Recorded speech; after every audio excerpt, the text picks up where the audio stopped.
మీరు ఏ క్లారిటీతోని ఆ స్టేటస్ పెట్టారు? ఏముంది అక్కడ క్లియర్ గా చూపిస్తున్నారు కదా, ఆయన హైదరాబాద్ నుంచి బయలుదేరి. యాక్చువల్గా ఈ ప్రవీణ్ అనే పాస్టరు చాలా మేధావి. గతంలో ఆయన స్పీచ్లు నేను చాలా విన్నాను. కాకపోతే ఆయన అన్ని మతాలను కూడా దూషిస్తారు. అల్లాని తిడతారు, మా హిందూ దేవుళ్ళు తిడతారు. అదైతే నాకు నచ్చలేదు. ఆయన అయితే వెల్ ఎడ్యుకేటెడ్, ఎంబీఏ చేసిండు, లా చదివిండు. He's from Kadapa, Rayalaseema.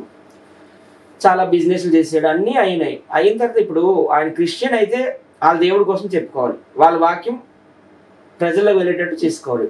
కానీ ఆయన ఏంటంటే అల్లాని దూషించడం, హిందూ దేవుడిని దూషించడం చేసేవారు. అదైతే నాకు నచ్చలేదు. So I'm against him. అది. రెండోది ఏంటంటే ఆయన కోదాడులో ఒక వైన్ షాప్కి వెళ్ళి 350 రూపీస్ ఫోన్పే చేసి మద్యం తీసుకున్నట్టు వచ్చేసి CCTV ఫుటేజ్. అది అయిపోయినాక మళ్ళీ విజయవాడలో, ఏలూరులో అన్నీ వచ్చినాయి. తర్వాత ఆయన కూడాను ఒక బుల్లెట్ మీద వెళ్ళాడు. ఇక్కడ హైదరాబాద్ లో ఉంటాడట ఆయన, తిరుమలగిరిలో. ఇక్కడ నుంచి రాజమండ్రి వెళ్ళే క్రమంలో ఆయన 2-3 దగ్గర ఆగి మద్యం సేవించాడు. ఆ మత్తులో రోడ్డు పక్కనే డివైడర్ మీద కూర్చున్నారు. అక్కడ ఉన్న ట్రాఫిక్ పోలీసులు కూడా ఆయన ప్రశ్నించారు. అవన్నీ వీడియోస్ వస్తున్నాయి కదా, వీడియోస్ వస్తున్నాయి కాబట్టి అవన్నీ బేస్ చేసుకొని నేను చెప్పాను. నేను కూడా తప్పుగేం రాయలేదు. ఈయన ఇట్లా మద్యం మత్తులో దేనికో డివైడర్ గుద్దేసినట్టున్నాడు, చనిపోయాడు. కానీ ఇది మా హిందువుల మీద వాళ్ళు చెప్తున్నారు.